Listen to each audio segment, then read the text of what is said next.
Ассалаумағалейкум қазақ елі, міне жолда келе жатырмын.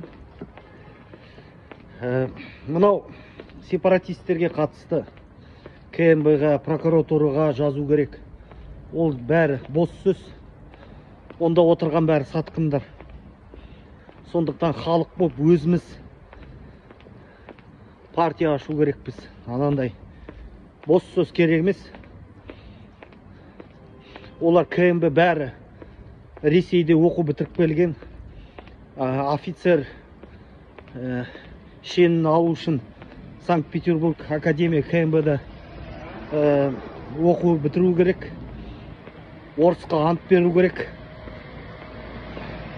Солар келіп бізді құлақтан тебет. Сондықтан жастар, КМБ, прокуратура, полицияда отырғандар бәрі сатқындар. Соны айтқым келді. Өзіміз халық болып шешеміз.